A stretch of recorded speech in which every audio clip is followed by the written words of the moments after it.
దేవుని నామమునకు మహిమ కలుగును గాక.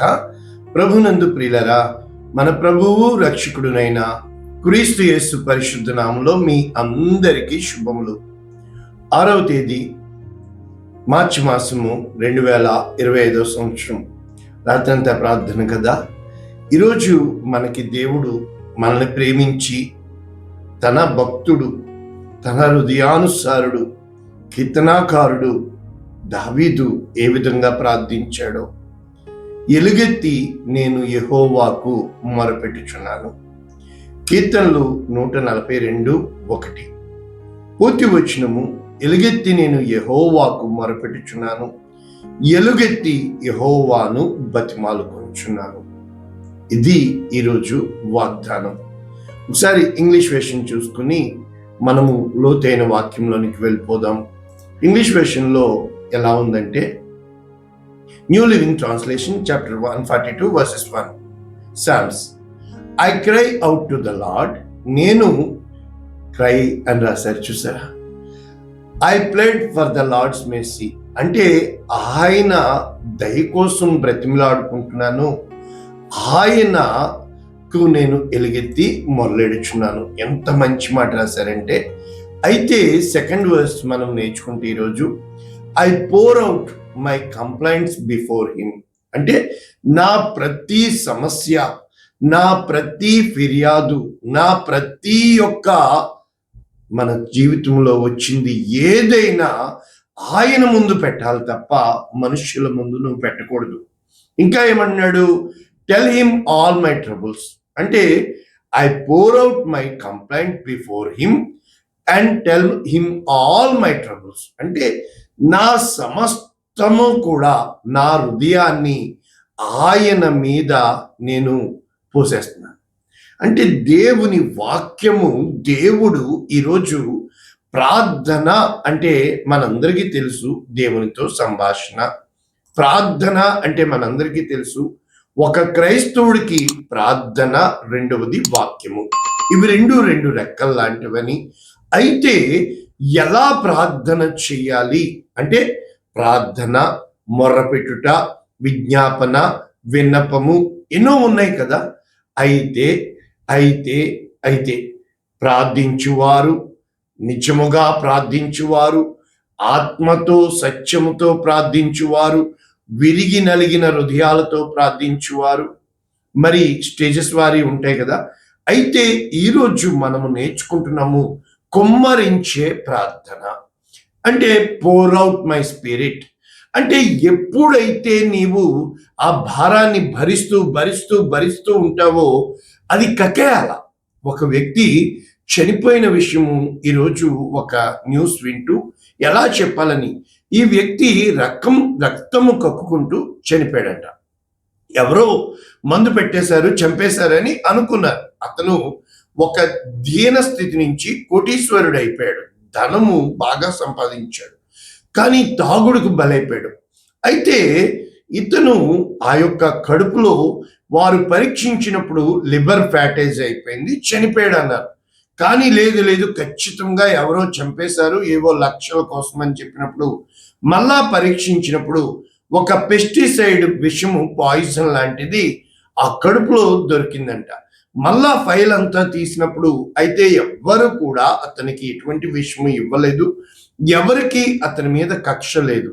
మరి ఎక్కడి నుంచి వచ్చింది ఈ విషయము అని చెప్పి వాళ్ళు చూసింది ఏమిటంటే, సిబిఐ వాళ్ళు, ఈ యొక్క మనము తింటున్నాం కదా వెజిటబుల్స్, అవి సరిగ్గా వాష్ చేయకుండా, సరిగ్గా కుక్ చేయకుండా, సరిగ్గా మనము తినకుండా ఉన్నప్పుడు ఈ పెస్టిసైడ్కి సంబంధించిన పాయిజన్ అంతా వెళ్తుంది. కారణము 2 కిడ్నీలు చెడిపోయినాయి ఆ వ్యక్తికి, లివర్ చెడిపోయింది కనుక అది ప్యూరిఫికేషన్ కాలేదు కనుక ఆ లివర్ తాగవలసిన దానికంటే ఎక్కువ తాగేశాడు కనుక ఆ లివర్ చెడిపోయి ఈ యొక్క పాయిజన్ బ్లడ్ లో కలిసిపోయి అది బ్లడ్ కక్కుకొని చనిపోవడానికి కారణమైందని తేల్చారంట. అంటే చూసారా, అంటే ప్యూరిఫికేషను, ఫిల్టరింగు అనేది కొంతవరకు జరుగుతుంది. అంటే డబ్బులు లేక చదువు మానేసిన వాళ్ళు చాలా మందిని మనకు తెలుసు. డబ్బులు లేక తాగడం మానేసిన వాళ్ళు మాత్రం మనకి తెలియదు. అయితే నువ్వు ప్రార్థన ఎలా చేయాలంటే లీనమైపోవాలి, మత్తుడు అయిపోవాలి. ఆత్మతో అంటే మద్యముతో మత్తులు కాకుడి, కానీ ఆత్మతో మత్తులు అయి ఆత్మ పూర్ణులు అయి అని దేవుని వాక్యం సెలవిస్తుంది. అంటే ఈరోజు మనము వాక్యము ఏం నేర్చుకుంటున్నామంటే, ఎలుగెత్తి కేకలు వేసి, ఎవరు? ఆ యొక్క కనాను స్త్రీ వచ్చింది, పో అన్నాడు, శిష్యులు వెళ్ళగొట్టారు, అయితే ఆమె వెళ్ళలేదు, ఎలుగెత్తి కేకలు వేసింది. అయితే యేసుప్రభు ఆగాడు. నేను ఇశ్రాయేలు వద్దకు వచ్చాను కానీ అని చెప్పి కుక్కలకి నేను పెట్టను అని చెప్పేసి అన్నప్పుడు, అంటే బిడ్డలకి పెట్టాల్సింది కుక్కకు పెడతానా అన్నప్పుడు, ఆ కుక్క పిల్లలు సైతము బలమించి పడే రొట్టె ముక్కలు తింటాయి కదా అని చెప్పేటప్పటికి అద్భుతమైన దీవెని ఇచ్చి పంపించాడు. అదే విధంగా కేకలు వేశాడు ఎలుగెత్తి, తీమై కుమారుడగ బత్తమై గుడ్డివాడు. యేసు ప్రభు ఆ దారే పోతున్నాడు. యేసు ప్రభుకి తెలుసు ఆ కార్యము చేయాలని. అందరూ ఊరుకో ఊరుకో ఊరుకో అన్నారు. ఊరుకుంటే కుదరదు, ఆయన ఊరికే వెళ్ళిపోతాడు, ఆ ఊరు దాటిపోతాడు. ఎలుగెత్తి కేకలు వేశాడు, ఆగిపోయాడు. ఆయన్ని పిలవండి అన్నారు. ధైర్యము తెచ్చుకో, ఆయన నిన్ను పిలుస్తున్నాడు అని ఎప్పుడైతే చెప్పారో తన సమస్తము విడిచిపెట్టి దిగ్గున లేచి వెళ్ళాడు. అయితే యేసుప్రభు అద్భుతం ఏమీ చేయలేదు. ఒకటి అడిగాడు, ఏమి కావాలని కోరుకుంటున్నావు? నేను గుడ్డివాడిని చూడాలని కోరుకుంటున్నాను. అయితే ఆ సమయంలో అతను ఎలుగెత్తి కేకలు వేయకుండా ఉండుంటే దాటిపోయి ఉండేవాడు నజరేయుడు. ఈ రోజున మన జీవితాల్లో ఆయన మన సమీపముననే దాటిపోతున్నాడని యోబు గ్రంథం 9వ అధ్యాయంలో ఆ 11:9 ఉంటుంది. మరి ఎన్నోసార్లు ఆయన మనల్ని దాటి వెళ్ళిపోతున్నాడు. దాటిపోకయా నజరేయుడా అని చెప్పి పాట పాడుతున్న మనము ఏ రోజన్నా ఆయన దాటి వెళ్ళిపోకుండా ఆపగలుగుతున్నామా? ఎంతో మంది ఆయన్ని తోసేశారు. అయితే ఎక్కడి నుంచి వచ్చిందో 12 ఏండ్ల రక్తస్రావ రోగము కలిగిన స్త్రీ వచ్చింది. ఆయన్ని ముట్టుకోలేదు, ఆయన్ని అడగలేదు, కేకలు వేయలేదు, ఏమీ లేదు. ఆ వస్త్రము వచ్చి ఈమెకి తాకింది, ఈమె స్వస్థత పొందుకుంది. అంతమంది పురుషుల్లో నడవలేక వెళ్ళిన ఆమెని ఆ వస్త్రం తాకింది. అంతే, ఆమెలో ఉన్న బలహీనత వెళ్ళిపోయింది. యేసు ప్రభు ఆగిపోయాడు. ఈ రోజున దేనికి కేకలు వేస్తున్నావు నువ్వు? ఆ రోజున దావీదు కుమారుడా హోసన్నా, జయము జయము అని కేకలు వేశారు. కానీ ఆ కేకలు గలవల గాడిద మీద ఆయన్ని ఊరేగించారు. కానీ అదే మనుషులు పిలాతు ఎదుట మరలా కేకలు వేశారు. కేకలే గెలిచిని, సిలువ వేయండి, సిలువ వేయండి, ఈ రక్తము మా మీద మా పిల్లల మీద అన్నారు. కేకలే గెలిచిని. చాలాసార్లు కేకలే గెలుస్తాయి. ఏంటో కదా, నిజంగా మన జీవితంలో ఎన్నో విషయాల్లో కేకలతో సాధిస్తున్నావా? నిజంగా ఆ కేకలు దేవుని ముందు వేస్తున్నావా? మనుష్యుల ముందు నువ్వు కేకలు వేయొచ్చు, విజయం నీదే, కానీ కొంతకాలమే. ఎప్పుడైతే దేవుని ముందు, దేవుని సన్నిధిలో నీ ప్రతి ఒక్క భారము, నీ ప్రతి ఒక్క అవసరము, నీ ప్రతి కష్టము ఆయనకి ముందుగానే తెలుసని ఆయన సన్నిధిలో నీ హృదయాన్ని కుమ్మరించినప్పుడు, ఈ కీర్తన 142 అదే విధముగా కీర్తన 16:2 ఎంతగా ఉంటాయంటే, ఇక్కడ ఏమంటున్నాడు? కీర్తన 142 అంటే కీర్తన 140, 141, 142, ఇవి 140, ఇవన్నీ మస్కిల్, ఇంకా చాలా ఉన్నాయి. అంటే ఇవి ప్రార్థన, ఎలుగెత్తి కేకలు వేసే ప్రార్థన. అంటే ఎలుగెత్తి కేకలు వేయడం ప్రార్థన అంటే ఎంతవరకు వేస్తానంటున్నాడు భక్తుడు? కీర్తన 116, 1, 2 చూస్తే, యెహోవా నా మొరను, నా విన్నపములను ఆలకించి ఉన్నాడు, కాగా నేను ఆయనను ప్రేమించుచున్నాను, ఆయన నాకు చెవియొగ్గెను, కావున నా జీవిత కాలమంతయు నేను ఆయనకు మొర్ర, as long as I live I will cry unto God. నీవు జీవించినంత కాలము కూడా నువ్వు ప్రార్థన చేయాలి. అంటే గెలిచే వరకు ఆడాలి, అదే విధముగా శక్తి ఉన్నంత వరకు పోరాడాలి. అదే విధముగా ఈ జీవితంలో ఎన్నో విషయాల్లో నీ యొక్క ప్రయత్నము అన్నీ కూడా, అంటే ప్రతి దానికి కూడా సమయం ఉంది. అలాగే ప్రార్థనకి కూడా నీవు ప్రార్థనలో పోరాడాలి. ప్రార్థనలో దేవుడు కార్యాలు చేస్తాడని, అంటే ఈ కీర్తన 142 మనము ఒకసారి త్వరగా, నాలో నా ప్రాణము కృంగి ఉన్నప్పుడు నా మార్గము నీకు తెలియను. చూసారా, నీవు కృంగిపోయినప్పుడు మనుషులు వదిలేస్తారు, కానీ దేవునికి తెలుసు. ఎలాగంటే అంటే ఆ నడవవలసిన త్రోవలో వారు ఏ మాట పట్టేసుకుందామా అని ఉంటారు. అయితే ఇక్కడ భక్తుడు చెప్తున్నాడు, నా కుడి ప్రక్క నిదానించి చూడుము, నన్ను ఎరిగిన వాడు ఒక్కడు నాకు లేకపోయాను, ఆశ్రయమేదియూ నాకు దొరకలేదు, నా ఎడల జాలిపడు. ఈ పరిస్థితుల గుండా వెళుతున్నప్పుడు నీ పక్కన ఎవ్వరూ రారు, నీ సహాయానికి ఎవ్వరూ నిలబడరు. అదే కీర్తనకారుడు చెప్తాడు, నా పక్కన 1000 మంది పడినను, నా కుడి ప్రక్కను 10,000 మంది కూలినను, అపాయం నా ఎద్దుకు రాదు. ఇందుకే ఇక్కడ కీర్తనకారుడు ఏ విషయంలో చెప్తున్నాడో తెలుసా? నా కుడి ప్రక్క నిదానించి చూడుము, ఎవ్వరూ లేరు అని చెప్పుతూ, యెహోవా నీకే నేను మొర్రపెట్టుచున్నాను, నా ఆశ్రయదుర్గము నీవే, నా స్వాస్యము నీవే, నేను చాలా కృంగి ఉన్నాను, నా మొర్రకు చెవియొగ్గుము అని చెప్పుతూ, నన్ను తరుమువారు బహుబలిష్ఠులు, నన్ను విడిపించుము, నన్ను తప్పించుము, నీవు నాకు మహోపకారములు చేయడం వల్ల నాకు కాదయ్యా లాభము, నీకే. సేమ్ టు సేమ్ అదే కీర్తన 16 ఏమంటున్నాడు? దేవాని శరణు జొచ్చి ఉన్నాను, శరణం శరణం, నన్ను కాపాడుము, నీవే దేవుడవు, నీకంటే నాకు ఇంకా ఏది క్షేమాధారం లేదు అని చెప్పుతూ, అంటే తన యొక్క హృదయాన్ని ఇక్కడ మళ్ళా చెప్తాను, నీవే నా స్వాస్యం, నీవే నాకు సమస్తము, నీవు తప్ప మరి నాకు దిక్కు లేదు అని చెప్పి, రాత్రి పగలు అని చెప్తూ ఇక్కడ కుడిపార్శ్వం అని చెప్తున్నాడు కదా. 9వ వచనం చూస్తే, నా హృదయము సంతోషించుచున్నది, నా ఆత్మ హర్షించుచున్నది, నా శరీరము కూడా అని చెప్తూ, సదాకాలము యెహోవా యందు నా గురి నిలుపుచున్నాను, ఆయన నా కుడిపార్శ్వమందున్నాడు కనుక నేను కదల్చబడను. పరిశుద్ధుని కొల్లు పట్టనీవు, నా ఆత్మను పాతాళంలో. అంటే కుడి పక్కన దేవుడు నీకు తోడుగా ఉంటాడు. కానీ ఇప్పుడు కీర్తనాకారుడు చెప్తున్నాడు, నా కుడి పక్కన, నా పక్కన ఎవ్వరూ లేరు. అంటే ఆ పరిస్థితుల గుండా వెళ్తున్నప్పుడు, ఆ పరిస్థితుల్లో ఇక్కడ దేవుని యొక్క వాక్యము ఒక్కసారి ప్రభునందు ప్రియులరా, మనము ఒక్కసారి వాక్యము చూసి, అంటే ఎవరు లేరు కుడి పక్కన, కీర్తనాకారుడు చెప్తున్నాడు. ఒకానొకప్పుడు ఈ కీర్తనాకారుడి పక్కన ఎవరున్నారు?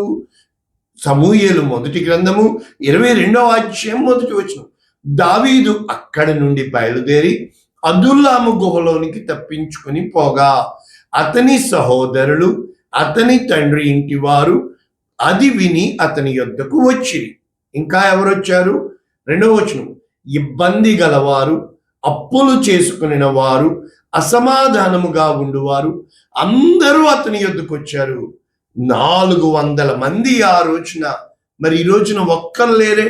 మన జీవితంలో పంపించేవాడు దేవుడే, ఉంచేవాడు దేవుడే, తీసేసేవాడు దేవుడే. అంటే ఎంత అంటే అయినంత వరకు నీ దగ్గరే ఉంటారు, కానీ అందనంత దూరం దేవుడు చేస్తాడు. దేవునికే నువ్వు మొర్ర పెట్టాలా, దేవునితోనే పెనుగులాడాలి, దేవుని ఎదుటే కన్నీరు కార్చాలి, దేవుణ్ణే ప్రతిమలాడుకోవాలి. కానీ ఎంత మాత్రము కూడా నువ్వు మనుష్యులని లక్ష్య పెట్టువాడిగా ఉండకూడదు. ఎప్పుడైతే దేవుడు నిన్ను పేరు పెట్టి పిలిచాడో, ఇక్కడ దావీదుని పేరు పెట్టి పిలిచిన దేవుడు, దావీదుని దేవుడు హృదయానుసారుడిగా పెట్టిన దేవుడు, ఎంత మాత్రము కూడా ఆ ఘనత నరులకి వెళ్ళకూడదు, ఆ ప్రేమ నరులకి వెళ్ళకూడదు. వీళ్ళందరూ ఉన్నారని ధైర్యం తెచ్చుకోకూడదు. నా దేవుడు నాకు తోడై ఉన్నాడు, నా దేవుడు న్యాయాధిపతి, నా దేవుడు నాకు తోడుగా ఉండగా అని ధైర్యం తెచ్చుకోవాలి తప్ప ఏ రోజు నీ చుట్టూ ఉన్న మనుషుల్ని నువ్వు లక్ష్య పెట్టకూడదు. కారణం ఏంటంటే క్షణములో మారిపోయే మనిషి ఏ పాటి వాడు మనిషిని లక్ష్య పెట్టడానికి గుండెలు పిండేసేటంతగా దుఃఖము, గుండెలు పిండేసేటంతగా వేదన, కన్నీరు కాచి వీళ్ళని నేను కన్నానే, ఇదా ఈరోజు వీళ్ళ స్థితి, ఇదా వీళ్ళ బుద్ధి అని చెప్పి నువ్వు గుండె పగిలి దేవుని ముందు ఏడవాలి. నీ దేవుడు నీ పక్షమున నీ దగ్గరికి వస్తాడు, ఆయన నీ పక్షమున నిలబెడతాడు. ఆయన నీ పక్షమున నిలబడగా ఒంటరి అయిన నువ్వు 1000 మందిగా మారుతావు. నా సాక్ష్యం ఉంది, నా జీవితంలో అనేక సార్లు ఒంటరి వాడిగా చేశాడు. దేవుడు ఒకటే చెప్పాడు, పిచ్చోడా నేను నీకు తోడుగా ఉండగా. దేవుడు ఇప్పుడైతే నీకు తోడు, వాళ్ళందరూ చెప్తారు దేవుడు నాకు తోడుగా ఉన్నాడు, కానీ నిజం తెలుసా?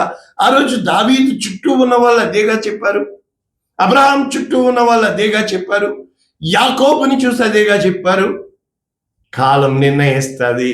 దేవుడు ఎవరిని పేరు పెట్టి పిలుచుకున్నాడో అన్ని వెళ్ళిపోతా ఉంటాయి, చూస్తూ ఉంటారు. ప్రజలకి ఎప్పుడు ప్రజలు కావాలి. నలుగురితో ఎన్నోసార్లు చెప్తున్నా, నువ్వు సమూహంలో పొసుకుపోయేవాడిలాగా ఉంటావా, నిలబడేవాడుగా ఉంటావా, చరిత్రలో కలిసిపోయేవాడుగా ఉంటావా, చరిత్ర తిరిగి రాస్తావా? ఇక్కడ దావీదు పట్ల దేవుడు గొప్ప ఉద్దేశం కలిగి ఉన్నాడు. మొదటిసారి సౌలు తరిమాడు, రెండోసారి అబ్షాలోము తరుముతున్నాడు, తన సొంత కుమారుడి చేత తరమబడుతున్నాడు. ఇక్కడ అందుకనే నీ బెంగ, నీ దిగులు. అందుకనే ఫిలిప్పీలకు రాసిన పత్రిక 4వ అధ్యాయం 4వ వచనం, ఆనందించుడి, మరలా చెప్పుదును ఆనందించుడి. ఎందుకంటే పౌలు చెరసాలలోంచి రాస్తున్నాడు, దేనిని గూర్చి చింతపడకుడి, ప్రతి విషయంలో ప్రార్థన విజ్ఞాపనల చేత కృతజ్ఞతాపూర్వకంగా మీ విన్నపములు దేవునికి తెలియచేయండి. ఇవే మాటలు పేతురు గారు రాస్తూ మొదటి పత్రిక పేతురు పత్రిక 5వ అధ్యాయం 7వ వచనం, ఆయన మిమ్మల్ని గూర్చి చింతించుచున్నాడు కనుక మీ చింత యావత్తు ఆయన మీద వెయ్యుడి. ఎప్పుడైతే నువ్వు చింతించడం వల్ల ఏమీ జరగదు. అయితే ఎలా ప్రార్థన చేయాలి? కీర్తన 62:8, జనులారా ఎల్లప్పుడూ ఆయన యందు నమ్మకం, నీవు నమ్మకం ఉంచాలి. ఆయన నమ్మదగిన దేవుడు. ఒకటే చెప్పాలి, దేవుడు న్యాయాధిపతి. నేను కష్టపడింది, నేను చెమటోడ్చింది, నేను చేసిన ప్రార్థన నా దేవుడు కొట్టివేయడు. ఎప్పుడైతే నువ్వు దేవుణ్ణి నమ్ముతావో, మనుషుల్ని నమ్మకు, మనుషుల్ని ప్రేమించు, దేవుణ్ణి నమ్ము. నువ్వేం చేస్తావు? దేవుణ్ణి ప్రేమిస్తున్నాను, దేవునికి నా హృదయం తెలీదా? తెగ చెప్పేస్తారు దర్శనాలు. అయ్య బాబోయ్ అంటే నిజంగా ఎవరిని నమ్మాలో తెలియదండి అంటారు. నిజంగా నమ్మకం అనేది మనిషిలో ఇంకొక జన్మెత్తినా దొరకదు. కానీ నీకు తెలుసా, ఒక్కసారి లోపలికి తొంగి చూడు. ఎప్పుడైతే ఎవరికి నువ్వు నమ్మకం పుట్టించో, ఏ విషయంలో నువ్వు నిలబడ్డావు, కష్టం వచ్చినప్పుడు నిలబడ్డావా, నీకు ఇష్టం వచ్చినప్పుడు అంటే నీ జీవితంలో నువ్వు గుర్తుపెట్టుకోవాల్సింది, నీకు కష్టం వచ్చినప్పుడు ఎవరు తోడుగా ఉన్నారు? కష్టం పంపించేది దేవుడు. ఎందుకో తెలుసా? ఆయన తప్ప నీకు దిక్కుండదని, ఆయన తప్ప నీకు ఎవ్వరు తోడుండరని, ఆయననే నీవు గుర్తించాలని ఆయన చేతులు చాపి నీ కోసం కుమారుడా అని ఆదరించడానికి సిద్ధముగా ఉన్న దేవుడని. అందుకని జనులారా ఎల్లప్పుడూ ఆయన యందు నమ్మకముంచుడి, ఆయన సన్నిధిని మీ హృదయములు కుమ్మరించుడి. దేవుడు మనకు ఆశయం, ఆయన సన్నిధిని నీ హృదయాన్ని కుమ్మరించాలి. హన్నా తన హృదయాన్ని కుమ్మరించింది. ఇక్కడ మనం చూసినప్పుడు కీర్తనకారుడు 55:22, నీ భారము యెహోవా మీద మోపము, ఆయనని. అంటే నీ ప్రతి సమస్య, నీ ప్రతి బాధ, వేదన ఆయన మీద మోపాలి. మరి యేసుప్రభు వారు ఏమంటున్నారు? మత్తయి సువార్త 11:28, ప్రయాసపడి భారము మోసుకొంచున్న సమస్త జనులారా నా యొద్దకు రండి, నేను మీకు విశ్రాంతి కలిగి, మీ భారము నా మీద మోపండి. మరి అందుకనే కదా మన పాప భారము ఆయన మీద పడి, ఆయన సిలువలో వేలాడి ఆయన ప్రాణము పెట్టిన ప్రేమ. అందుకనే మీకు అందరికీ తెలిసిందే ఆ యొక్క లెమెంటేషన్స్ విలాప వాక్యములు 2:19, నీవు లేచి రేయి మొదటి జామున, అంటే ఆ రోజుల్లో రాత్రి మొదటి జాము, సాయంకాలం 6 నుంచి 9 చీకటి, అది కదా. అయితే ఈ రోజున మనం తెల్లవారుజామున 3 అంటున్నాం. ఓకే, అది నీవు ఆయన సన్నిధిలో హృదయాన్ని కుమ్మరించినట్లు. ఎలాగా? మొర్ర పెట్టుము. ఏమంటున్నాడు? నీళ్లు కుమ్మరించినట్లు ప్రభువు సన్నిధిని నీ హృదయమును కుమ్మరించుము. నీ బిడ్డల కోసం చేతులెత్తి ప్రార్థన చేయము. ఎప్పుడైతే నువ్వు ప్రార్థన చేస్తావో దాని వాగ్దానము ఏమని చెప్తున్నాడు? ఇదిగో మన జీవితంలో ఎప్పుడూ కూడా ఎలాంటి సందర్భాల గుండా వెళ్తాదంటే, కీర్తనాకారుడు 42:1, దుప్పి నీటి వాగుల కొరకు ఆశపడుచున్నట్లు నా ప్రాణము ఆశపడుతున్నది. అంటే దేవుని సన్నిధిని చూడాలని, దేవుని సన్నిధిలో ఆయన్ని ఆరాధించాలని. ఎప్పుడు నీ దేవుడు ఏమయ్యాడు, నీకేం చేశాడు అన్నప్పుడు నిత్యము రాత్రి పగలు అన్న పానములు కన్నీరు ఆయను అని చెప్పుతూ, అంటే నేను అనేక మందిని దేవుని సన్నిధికి నడిపించానే, వాళ్ళని తీర్చిదిద్దానే, పెద్దలుగా చేశానే. పెద్దలు అయిపోయారు, కానీ ఆ మూల తలకాయను వదిలేసే ఈ లోకంలో నా ప్రాణమా నీవు ఎందుకు కృంగి ఉన్నావు? నా ప్రాణమా నీవు ఎందుకు తొందరపడుచున్నావు? దేవుని యందు నిరీక్షణ ఉంచుమని ఈ కీర్తనలన్నీ నా జీవితంలో సజీవ సాక్ష్యాలుగా మీకు చెప్పడానికి ఈరోజు నేను అనుభవంతో నడిచి వచ్చాను. దేవుని ఎంత మంచివాడు తెలుసా? కీర్తన 107:6, వారు కష్టకాలమందు యెహోవాకు మొర్రపెట్టిరి, ఆయన వారి ఆపదలలో నుండి వారిని విడిపించాను. అంటే ఎప్పుడైతే నీవు దేవునికి ఇష్టడుగా అయ్యే కాలము నీ కష్టకాలము అయితే, ఆ కష్టకాలంలో నీకు ఇష్టమైన ఏ ఒక్కళ్ళు తోడుగా ఉండరు. అప్పటి వరకు ఓరమ్మో ఓర్వా ఓ ఎక్కలేని ప్రేమ నటిస్తారు. అదంతా నటన అని, అది పైసాకి మారదని, నీతో అవసరం ఉంటేనే వస్తారని, అవసరం తీరాక ఎంతో మాకేం పని. ఇటువంటి లోకము ఈ లోకం అంటే ఎందుకండి లోకాన్ని ప్రేమిస్తారు? ఆయన లోకాన్ని ప్రేమించాడు, కానీ లోకంలో ఉన్న నిన్ను ప్రేమించాడు.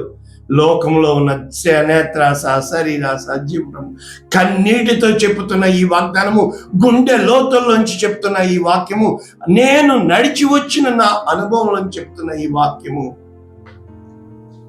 ఈరోజు కన్నా ప్రార్థన చేద్దావా? ఎదుటోడిని తప్పు పట్టేసే ఈ లోకం అయిబాబోయ్, ఎదుటోడిని ప్రేమించమన్న పరలోకం పాపుల్నే పిలువ వచ్చి తిని, కానీ నీతిమంతుల్ని కాదు.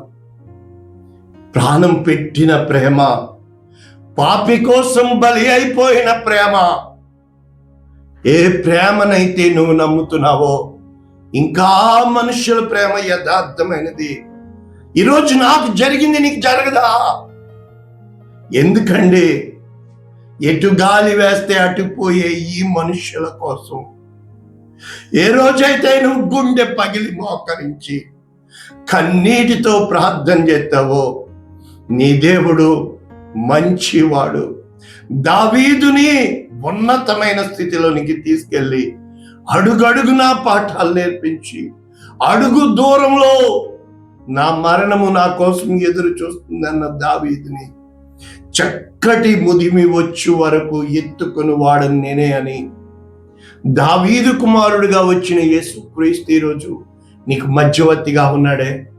అటువంటి ఈ ఉపవాసాలుంటున్న నీవు దేవునితో సహవాసం చేసి ప్రార్థన చేయి, ఆసక్తితో ప్రార్థన చేయి, కన్నీటితో ప్రార్థన చేయి, నిజముగా మొర్రపెట్టు, నాకులాగా రాత్రి పగలు కన్నీరు కాచు.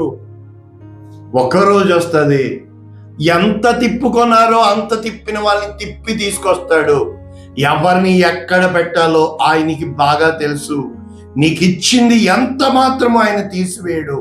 కొంతకాలం మనుషుల ప్రేమలు వ్యర్థమని, మనుషుల బుద్ధులు ఎప్పుడూ వక్ర బుద్ధి అని నీవు ఎరగాలని ఆయన నీకు పాఠం నేర్పిస్తాడు.